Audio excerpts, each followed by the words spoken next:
Hello. हमें question given है, हमें दिया गया है कि माना एक परवलय का शीर्ष 1/2 1/3/4 तथा नियता y इक्वल टू 1/2 है। माना P एक बिंदु है जहां परवलय रेखा x इक्वल टू -1/2 से मिलता है। यदि P बिंदु पर परवलय का अभिलंब परवलय को फिर से Q बिंदु पर काटता है, तब पी क्यू स्क्वायर हमें बताना है, पी क्यू की डिस्टेंस और उसका स्क्वायर।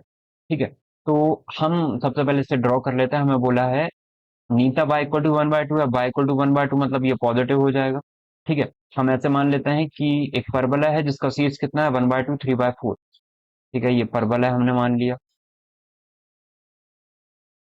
ये परबोला है। हमने मान लिया कि ये परबोला है। ठीक है, इस तरीके से एक परबोला बन गया है। और हमें बोला गया है कि एक काम करते हैं, सबसे पहले परबोला बना लेते हैं। अब हमें बोला गया है कि तथा नियता y इक्वल टू 1/2 है, तो सेंटर से फोकस को ऐसे मान लेते हैं। और फोकस से इसकी जितनी डिस्टेंस होती है उतनी ही डिस्टेंस पर इससे नियता होती है, तो ये नियता हो जाएगी। ये क्या है, y इक्वल टू 1/2 है, y इक्वल टू में 1/2 है। ठीक है, माना P एक बिंदु है जहां परबल है रेखा x इक्वल टू -1/2 से मिलता है। ठीक है, P एक बिंदु है जहां परबल है किस पर मिलता है, -1/2 पे। ठीक है, तो हम मान लेते हैं यहाँ कहीं से एक रेखा जारी होगी।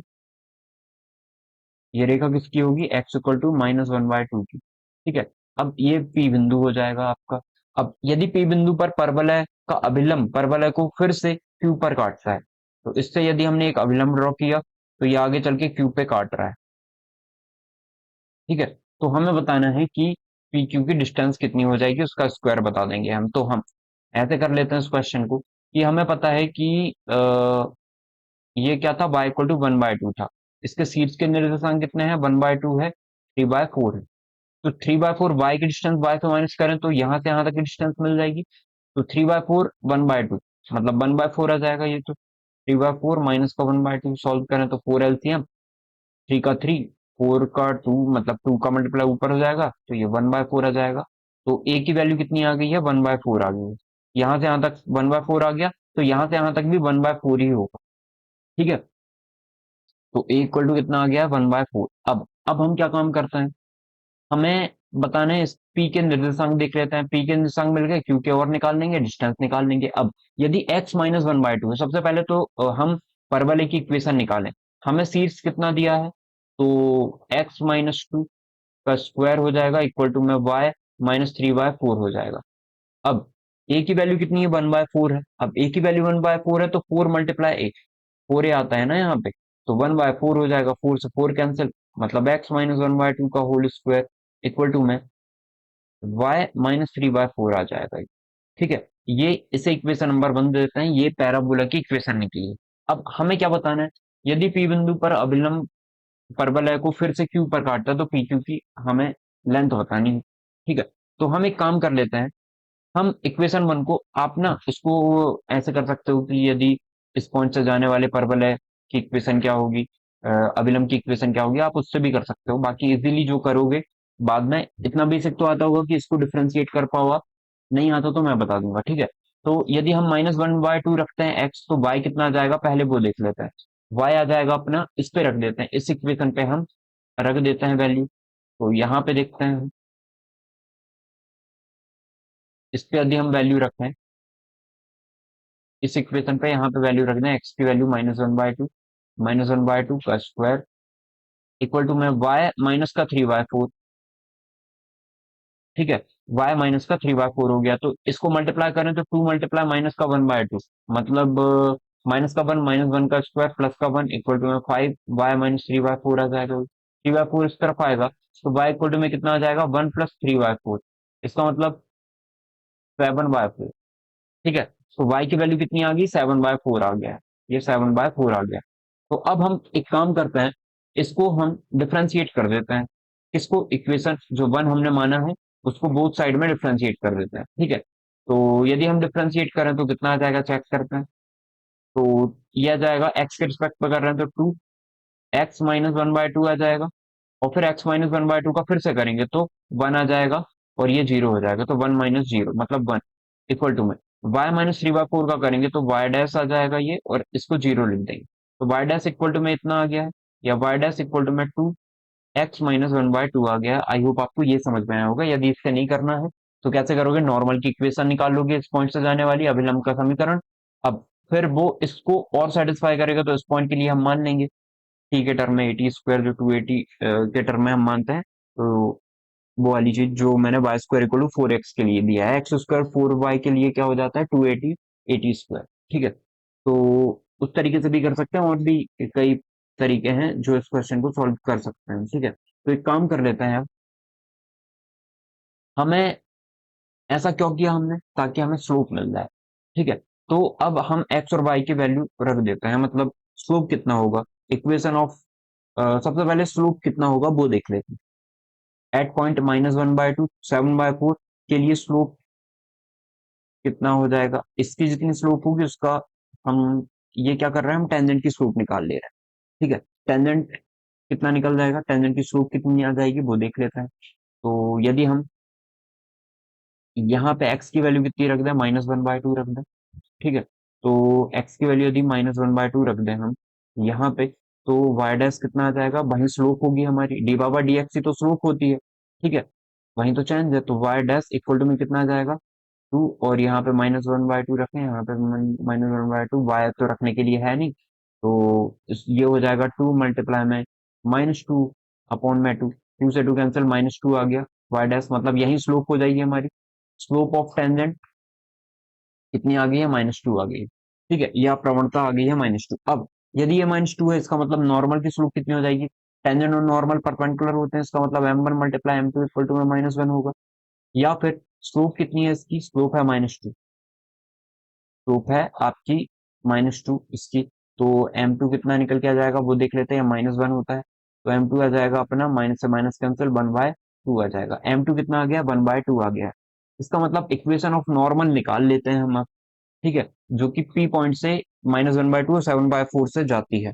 तो अब हम स्लोप वाली इक्वेशन लिख लेते हैं। तो स्लोप वाली इक्वेशन क्या होती है, x square equal to 4a के लिए y इक्वल टू में, ये होती है अपनी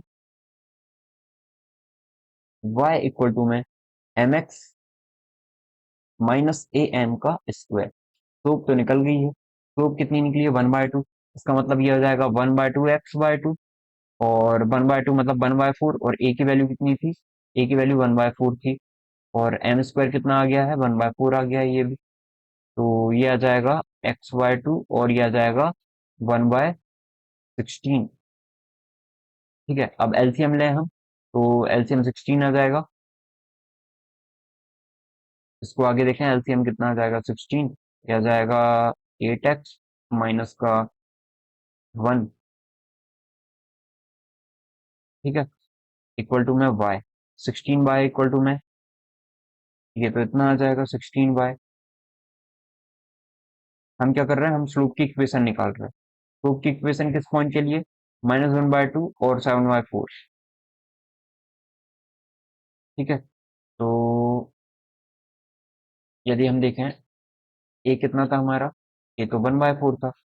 ठीक है, तो और x/2 मतलब m की वैल्यू 1/2 निकली, तो रख दिया 1/2, ये 1/4 है, ये 1/4 है, 1/16, 8, एलसीएम लेंगे 16 आ जाएगा, क्रॉस मल्टीप्लाई कर देंगे तो 16y इक्वल टू में 8x इतना आएगा। ठीक है, एक काम करते हैं, 1 सेकेंड, हमें ना स्लोप की इक्वेशन निकालनी थी, हमने तो परवलय टेंजेंट की निकाल ली, हमें अभिलंब की निकालनी थी ना। अभिलंब का ये फॉर्मूला नहीं होता है, मिस्टेक हो गई हमसे। देखिए, यदि हम अविलंब का देखें प्रवणता की फॉर्म में, तो वो कितना होता है, या तो आप इससे निकाल लो, या फिर और भी कई टर्म है उससे भी निकाल सकते हो आप, इस पॉइंट से होकर जाने वाली स्लोप की इक्वेशन जो है, आप निकाल सकते हो उसको। ठीक है, तो यदि हम देखें उसकी इक्वेशन कितनी हो जाएगी, तो यहाँ पे आप या तो ये फॉर्मूला लगा दो स्लोप वाला, क्या होता है, y इक्वल टू में एम एक्स प्लस का 2a प्लस का ए अपॉन में एम स्क्वायर, या तो ये फॉर्मूला लगा दो आप, या फिर y-y1 इक्वल टू में ए एक्स माइनस एक्स वन, मतलब ये वाला लगा सकते हो 2a अपॉन में माइनस 2a अपॉन में x1 x माइनस x1, ये फॉर्मूला भी लगा देंगे तो आपका आंसर आ जाएगा। ठीक है, तो अभी हम सॉल्व कर लेते हैं, कैसे करेंगे चेक करते हैं। ठीक है, तो अब आप चाहो जो फॉर्मूला उसका यूज करके निकाल सकते हो अभिलंब। तो हम ऊपर वाला निकाल लेते हैं, स्लोप तो आ ही गई है, तो ये x/2 हो जाएगा। 2a मतलब 1/2 आ जाएगा ये, और ये 1/4 है, और ये भी 1/4 है। अरे 1/2 का स्क्वायर तो 1 आ जाएगा ये। ठीक, सॉल्व करते हैं तो एलसीएम 2 आ जाएगा। 2 आ जाएगा तो 2y इक्वल टू में x+1+2। ठीक, हाँ, तो 2y x-2y प्लस का 3 आ जाएगा। ठीक है, लेकिन 4 आना चाहिए था। एक मिनट चेक कर लेते हैं कहीं कोई मिस्टेक तो नहीं कर दी।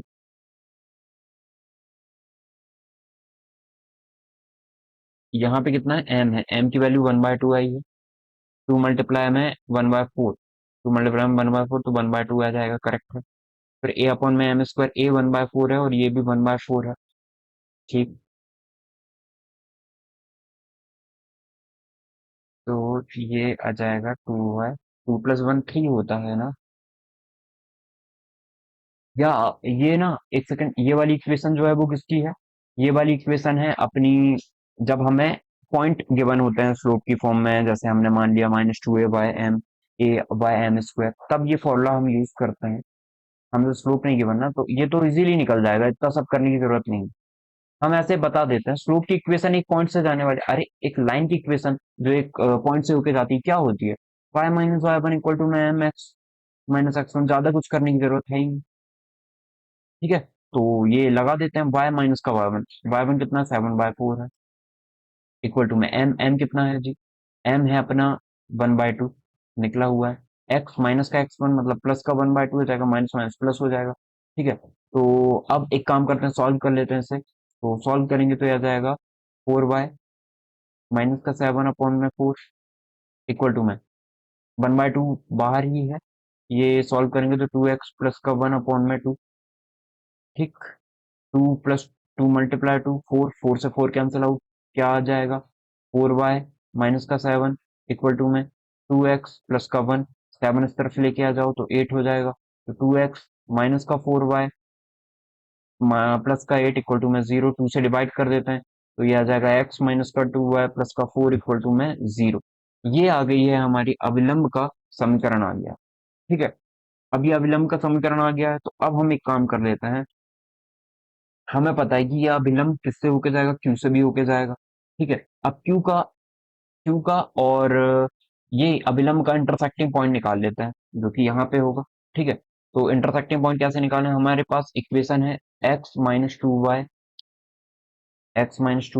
Plus 4 equal to 0, plus 4 equal to में 0, ये है। ठीक है, और ये इक्वेशन हम नाम दे देते हैं कि इक्वेशन नंबर 2 दे देते हैं इसे नाम। और इक्वेशन वन क्या थी हमारे पास, क्योंकि उसी का इंटरसेक्टिंग पॉइंट निकालना है, तो इक्वेशन 1 थी हमारे पास x-1/2 का स्क्वायर, x-1/2 का होल स्क्वायर इक्वल टू में y-3/4, y-3/4। ठीक है, ये है। अब एक काम कर लेते हैं, यहाँ पे आप x की वैल्यू ले जाके रख दो सिंपली, तो 4 + 2y रख देते हैं हम। ठीक है, तो 2y-4 रख देते हैं, यहाँ से वैल्यू निकाली हमने, x-2y इक्वल टू में माइनस का 4, एक्स इक्वल टू में माइनस का 4 प्लस का 2y, तो यही वैल्यू रख रहे हैं हम। तो 2y पहले लिख दिया, माइनस का 4 बाद में लिख दिया, माइनस का 1/2, इसका स्क्वायर है इक्वल टू में y माइनस का 3/4 है। ठीक है, तो सॉल्व करते हैं, y की वैल्यू आ जाएगी, y की वैल्यू पुट करेंगे, x की वैल्यू निकल के आ जाएगी। तो इसको सॉल्व करें तो ये आ जाएगा 4 दूनी 8, 8 और 1 9/2 का होल स्क्वायर इक्वल टू में y-3/4। 2 बाहर निकालें हम, तो ये कितना एलसीएम लेना, तो 2 का स्क्वायर 4, y माइनस का 9, अपॉन में 2 है, अपॉन में 2 का स्क्वायर करेंगे तो 4 आ जाएगा इक्वल टू में 4y माइनस का 3 अपॉन में 4 है, 4 से 4 कैंसिल आउट कर देते हैं। ठीक है, अब एक काम करते हैं, इसका स्क्वायर था तभी तो 2 का स्क्वायर बाहर निकला है ना, तो 4 आ गया। अब सॉल्व कर लेते हैं, तो सॉल्व करेंगे तो 4 को 16 वाई स्क्वायर प्लस 81 माइनस का 18, 18 गुणा 4, 72y इक्वल टू में 4y माइनस का 3।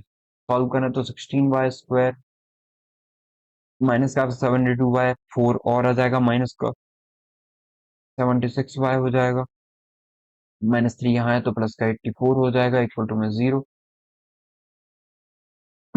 सॉरी, क्या ये 16 से डिवाइड हो जाएगा?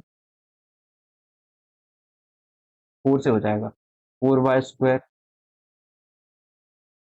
ठीक है, 4y² और 4 से डिवाइड करें तो 14y, 4 से डिवाइड करें तो 21 इक्वल टू में 0। सॉल्व करें इसे तो ये आ जाएगा 2 मल्टीप्लाई 2 मल्टीप्लाई 7 मल्टीप्लाई 3। ऐसा तो बनेगा नहीं, नहीं, 21 और 4 तो भी नहीं बन रहा है, नहीं, तो भी नहीं बना है, स्प्लिट तो हो नहीं रहा ये। ठीक है, स्प्लिट नहीं हो रहा है तो y की वैल्यू कैसे निकालनी है? हमें तो y की वैल्यू चाहिए ना। चेक कर लेते हैं y की वैल्यू। सॉरी, y की वैल्यू क्या आएगी?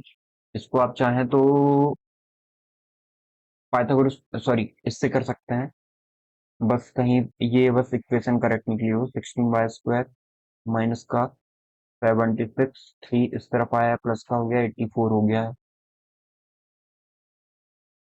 21 हो गया ये। एक मिनट, 4 एकम 4 ना, 3 हो गया 36, 19 आ जाएगा ये, अब हो जाएगा ये। तो देखिए, 7 दूनी 14, 14 और 6 नहीं आएगा, ठीक है, 7 3 21 और 4 तो भी नहीं आएगा, 3 दूनी 6, 6 दूनी 12, 12 7 19 ये आ जाएगा।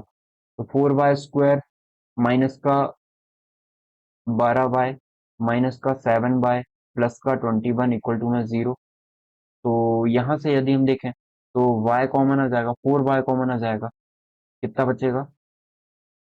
यहाँ पे बचेगा y माइनस का 3 और माइनस का 7 कॉमन आया तो y माइनस 3 बचा इक्वल टू में 0। तो y इक्वल टू 3 आ गया एक वैल्यू, और एक y की वैल्यू आ गई 7y4। ठीक है, एक वैल्यू y की 3 आ गई है, एक वैल्यू आ गई है 7y। सॉरी, तो जो भी सेटिस्फाई करेगा हम चेक कर लेंगे दोनों वैल्यूज में कौन सा करेक्ट। अब 7/4 यदि हम देखें तो 7/4 तो p की वैल्यू है, ठीक है, इसका मतलब p के लिए भी अभिलंब आ रहा होगा, तो y की वैल्यू 7/4 तो वो वाली होगी, मतलब इसकी जरूर से y इक्वल टू 3 हो जाएगी। अरे ये भी तो 7/4 है ना, अभिलंब इसको कट कर रहा है, मतलब दो इंटरसेक्टिंग पॉइंट निकलेंगे, क्योंकि स्क्वायर वाली टर्म है ना, तो एक तो ये निकल गया है कि इसके लिए 7/4 है, इसके लिए जरूर से क्या हो जाएगी, 3 हो जाएगी। x की वैल्यू और निकालनी है, तो x की वैल्यू y की वैल्यू 3 है, पुट कर देते हैं इक्वेशन नंबर 2 में, तो x minus 3 multiply to 6 plus 4 equal to में 0। इस पे पुट किया है इक्वेशन नंबर 2 पे, तो ये आ जाएगा x इक्वल टू में 2। अब x की वैल्यू 2 आ गई है, तो डिस्टेंस निकाल लेते हैं दोनों के बीच की, ठीक है, p और q के। तो देखते हैं ये कितना आ गया है, 2 3, और ये आ गया -1/2 7/4। तो पी क्यू का स्क्वायर तो रूट नहीं लगाते हैं, डायरेक्ट देख लेते हैं। 2 + 1/2 का स्क्वायर, 2 + 1/2 का स्क्वायर, ये पी क्यू का स्क्वायर इक्वल टू में स्क्वायर रूट हट गया। फिर 7/4 था और ये 3 था, तो 3 माइनस का 7/4 का स्क्वायर। सॉल्व करते हैं तो ये आ जाएगा 2 दूनी 4 और एक 5/2 का स्क्वायर, और ये आ जाएगा 12, 12 में से 7 जाएगा तो 5 बचेगा, 5/4 का स्क्वायर, तो ये आ जाएगा 25/16 प्लस 25/16, और ये तो 8 आएगा ना, 2 दूनी 4 आएगा, ये कितना आ जाएगा, 4। ठीक है, ये आ जाएगा 4, 5 का स्क्वायर 5 और 2 का स्क्वायर 4, 25 और ये 16, तो ये 16 एलसीएम, और यहाँ पे 50 और यहाँ पे 25, तो ये सॉल्व करेंगे तो आ जाएगा 75/16। ठीक है, तो 75/16 हमारा, एक सेकंड, कहीं पे गलती की क्या? 3 4 और 1 5/2। हाँ, 4 का मल्टीप्लाई करना था हमने 25, 4 का करेंगे तो ये 100 आएगा, तो ये 125 आ गया। अब 125 है और ये 16 है, तो 125/16 is the correct answer. I hope आपको समझ में आया हो। तो आपका जो करेक्ट आंसर है वो कौन सा हो जाएगा? Option number 2। Your correct answer is option number 2, 125 upon में 16। अब आई होप आपको ये क्लियर हुआ होगा कि हमने कौन कौन सी प्रॉपर्टीज लगाई हैं, कैसे इसको सॉल्व किया है। यहाँ पे आप और भी कई तरीके थे इसको सॉल्व करने के, बाकी मैंने इससे बता दिया था। आपको ये प्रॉपर्टी याद रखनी है जो मैं बता देता हूँ। स्लोप क्या होता है? डी बाय डी एक्स होता है, ये स्लोप होती है। ठीक है, आगे चल के पढ़ेंगे आप, यदि नहीं पढ़ा है तो पढ़ लिया है तो फिर तो बहुत अच्छी बात है। आई होप आपको समझ में आ गया होगा। Thank you.